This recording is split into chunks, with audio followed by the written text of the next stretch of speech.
Working Dragon Mystic, where we discuss real metaphysical and occult knowledge so that you can manifest real and tangible results in your life. Today, we're going to be continuing our series on wealth and prosperity magic and building upon the video, our previous video, where we began discussing the definitions of assets and liability and why we changed those slightly from how accountants view assets and liabilities. Okay, now we gave you some homework in that video. Hopefully you did that, because that's going to be helpful in what we're going to talk about today. Now, when we sat down to do wealth magic, a lot of wealth magic, really the way they present it is so abstract in many manners that I find it just does not work, plain and simple. And also, let's be honest, as we discussed in the last video, most people really don't know what wealth is, because wealth isn't just a big number in the bank.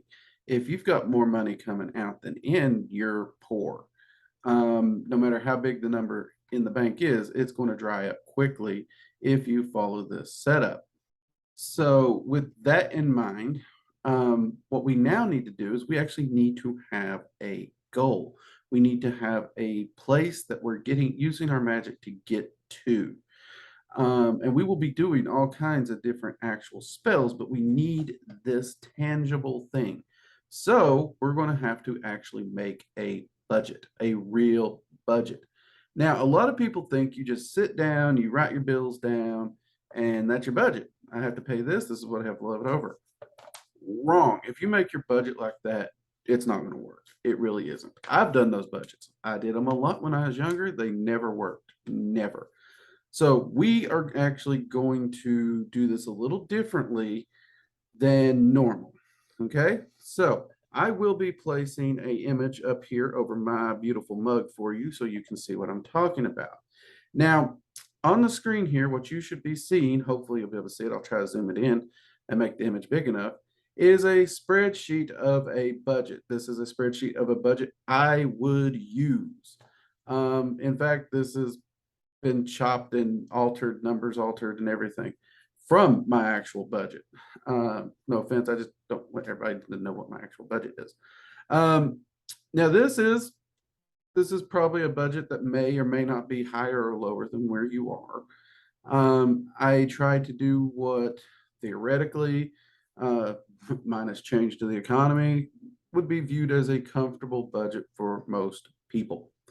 And this is generally a single person or couple, no kids. You add kids in this, it changes. I cannot do a budget for kids. I don't have kids. So here we go.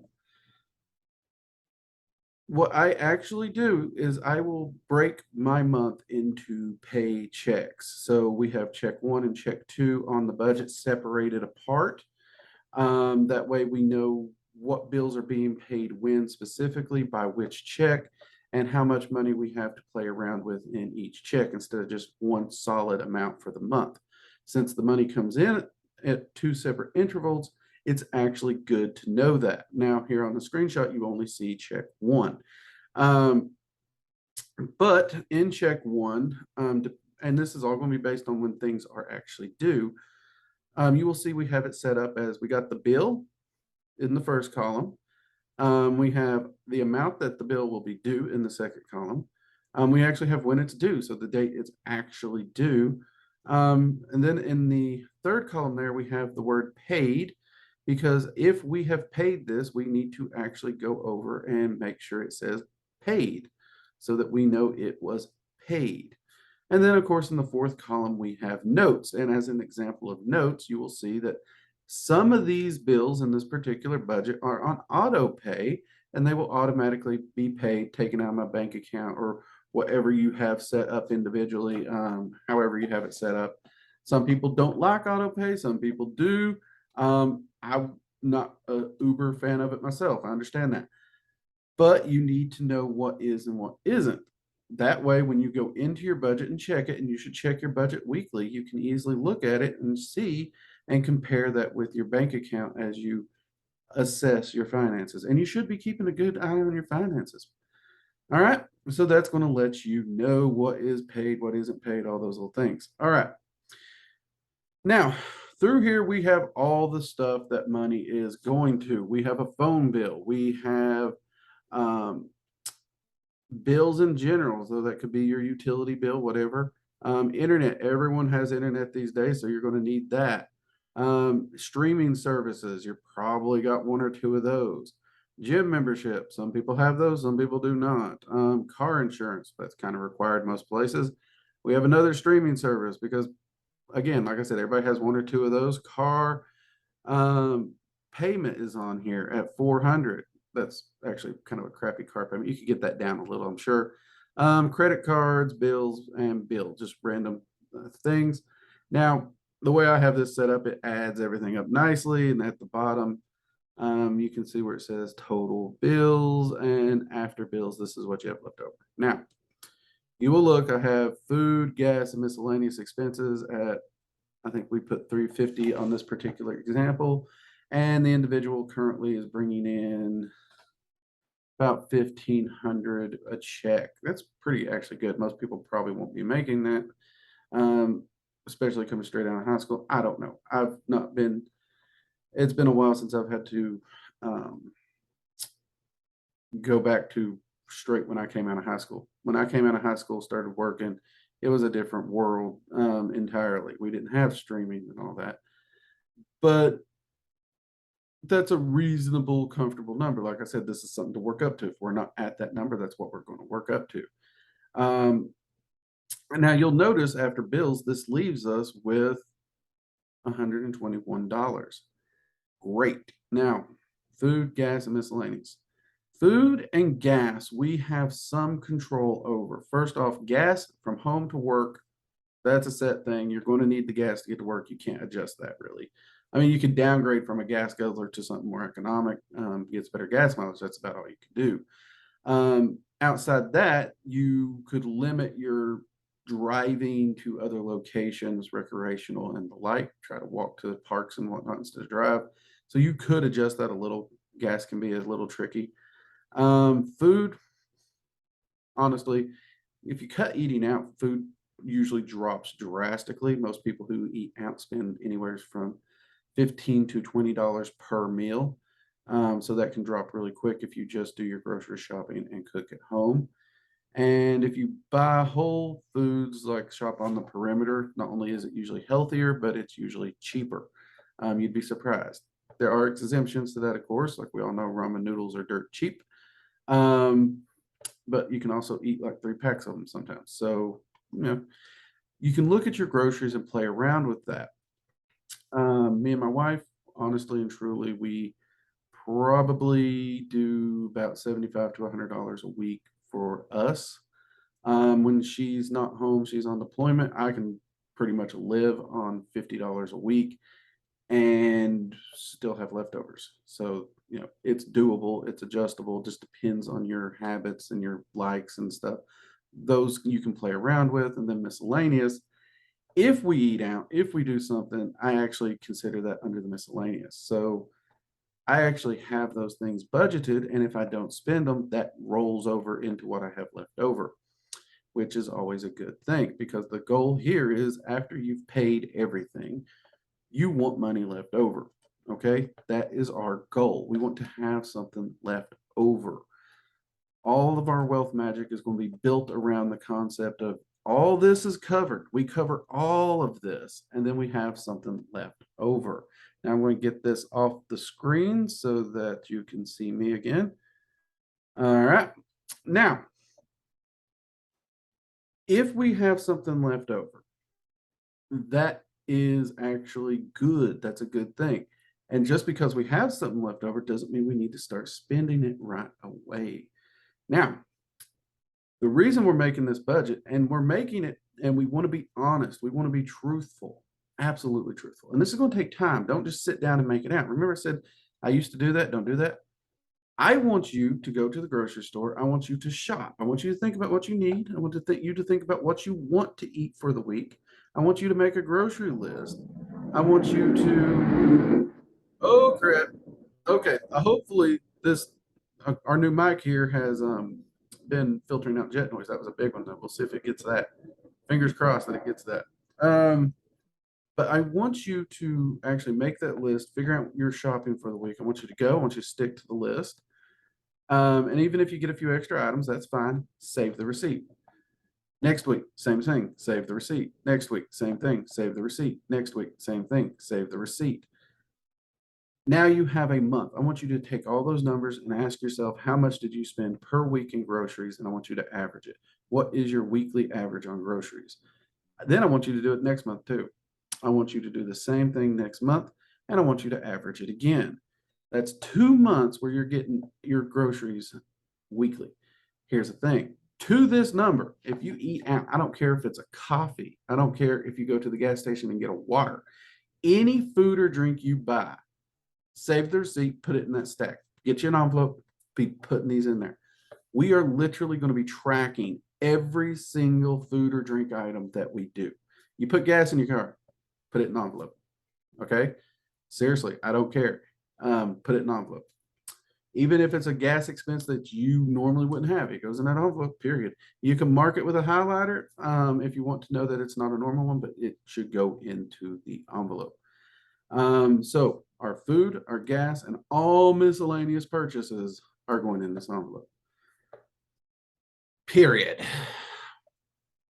And this is going to give you an idea on those not necessarily tangible expenses that we do all the time. There's a reason fast food places and these other institutions have gravitated toward asking you if you want a receipt or not.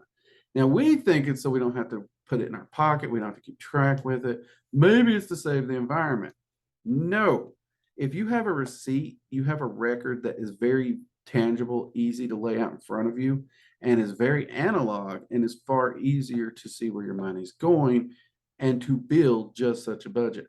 If you don't have a budget, you don't see how much money you're spending at Burger King, Starbucks, on gas, or all these other things. They don't want you to see these little amounts of money trickling out and how they add up quickly. Okay. So keep all those receipts, because that gas, grocery, and miscellaneous number, we need to have a real and tangible idea of what that is. Now, once you have that average for 2 months, now you're rocking and rolling. Now you got something you can work with. Here's another thing. When we make our budget, we want to make our budget to benefiting us, not anyone else. It's got to benefit us, right?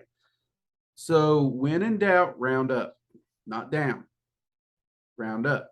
Because if you're budgeting for something higher, but you don't spend it, that's money in the bank. That is money that counts into that leftover money.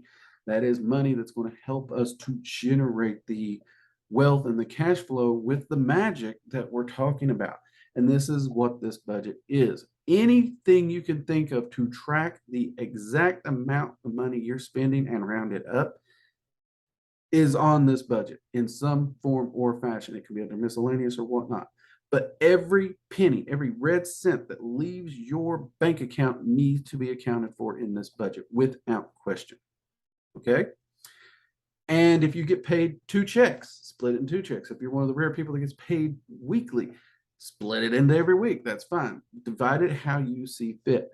But divide it, and I do you can do a month, single month if you want, but I do recommend dividing it because it is easier to kind of juggle the bills around as to what's getting paid here and when, and understand that leftover money, because it's easier to think in 2-week increments than the whole month, especially when we count Starbucks and McDonald's and all the impulse purchases. It's a lot easier to control on a 2-week basis as opposed to a 4-week basis. That's another reason splitting it up helps.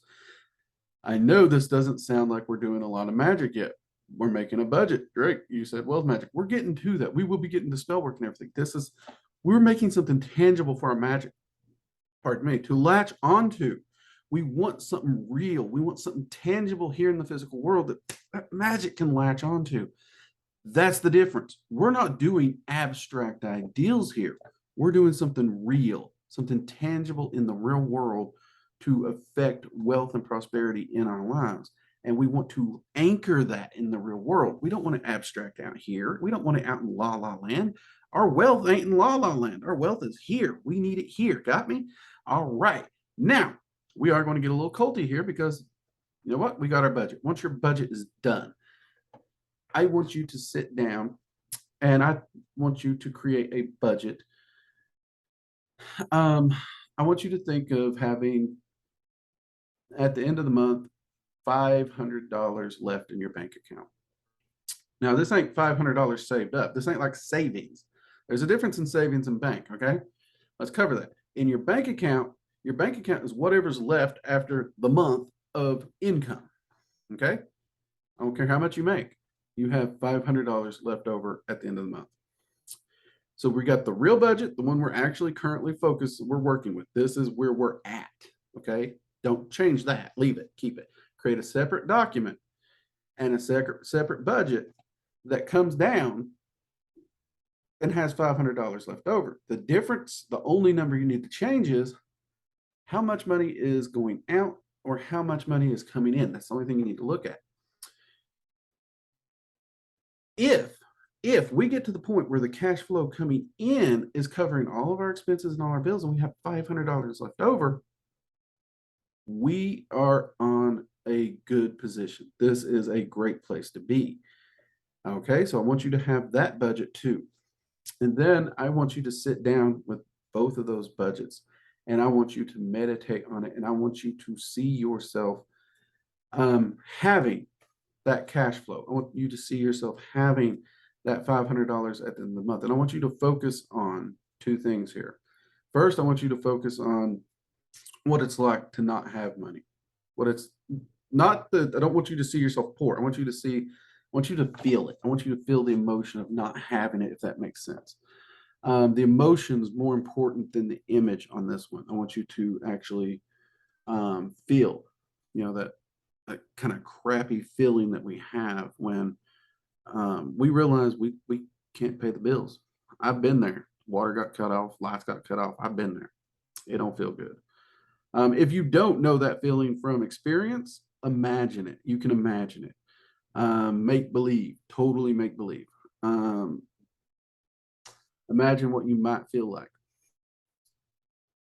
Okay, once you got that feeling, I want you to shift over to that new budget. I want you to feel the joy, the relief of knowing every month your needs and bills are met and you have a little left over. I want you to actually feel that. And I want you to feel the emotions of it. So here we're actually seeing end of the month, we got $500 left in the account and we're feeling the relief. And this is a bit of alchemy. It's emotional alchemy here because you're taking this feeling of pain and hurt and not having enough, and you're starting to transmute it and shift it into this feeling of knowing you have what you need, knowing your needs are met, and you actually have a little extra cash flow too to utilize for other things in the future, which we're going to get to. Don't go just spending that stuff. This ain't a new pair of shoes or purse or stuff like that. That ain't what we're doing yet. But you're feeling that. And what you're going to notice is this feeling it's better than just joy. Like joy, it's like, yay, I'm happy. Think of a birthday party. Happy, happy, happy. But the party's over, the party is over. Yeah, we're not going for short-lived happiness and wealth. We're going for long term, okay? So what you're going to notice is this is actually going to feel a bit more like relief, contentment. You're going to just feel relaxed, like all the weight and stress of finances has just been picked up off you. And that is really what you're wanting to feel here. And it may feel joyous. There's no doubt that you're going to feel some version of joy knowing you have that. But that stress relief, that contentment, that freedom of not being under the constraints of the budget. That is where we're going. That's where we're going, okay? I want you to feel that. If you can't visualize squat, let's say you close your eyes in the bed, you think of something and there's no images, ever, no images. I don't care. You don't need images. We're not using the hell with images. If you can picture it, but we don't need them, okay? Just think about it and feel it. Okay, feel it. Visualization is more about the thought and the feel, the thought and the feel, the thought and the feel. It has taken me years to truly understand how to communicate that. And I actually have to thank my viewers for helping me push through and really get to the point where thought and feel, okay? I need to do a video on that itself. So once you've done that, I want you to hold that feeling. I want you to really feel it. Take a good deep breath and go on. And every day, I want you to do this exercise every day. I want you to look at your budget. I want you to do this very quick 2 to 5 minute exercise where you feel what it's like to not have and you transmute that to the feeling of having. You feel the weight, you feel the freedom, you feel the contentment, you feel all of that. I want you to do it daily. It sounds like a small thing, but we're already using this budget in many ways. First off, we're using it to get a full-on hard set ideal of exactly what we are doing, where we want to go, and where we are. In order to use a map, you need to know where you are first. We all like to make fun of the mall map. You are here. But honestly, that is like the most important factor if you're trying to find and go somewhere. You need to know where you are before you can find your way to another place. So knowing where we are and knowing our first goal. Now, some of you is like, Drake, I don't want just $500 left over. I want thousands, 2,000, 3,000. I hear you. I hear you. But we need to know where we are and we need to have a first step goal. Okay. Now, for many people, a lot of people is like, I don't believe in magic. Magic's horse crap. Or some people still in doubt. Doubt is the enemy of magic. So our goal is something that is, for some people, it feels unattainable, but it's a number that is also reasonable. And even though I know for a fact we can go farther, we need to build that foundation of knowing this works before we can start taking those larger steps. Now, start this meditation, start this emotional alchemy. It'll only take you about 2 to 5 minutes a day. And since you should be checking your budget daily, we're building that physical habit as well as this simple alchemical meditation. And you will be amazed. By the time I get the next video, many of you, if you actually are doing what I'm saying, will already be seeing results. Okay. So give this a try, get to work, do the homework, and start doing this practice of emotional alchemy daily. Okay. Do it for me. And I will see you in the next video. Take care. Goodbye.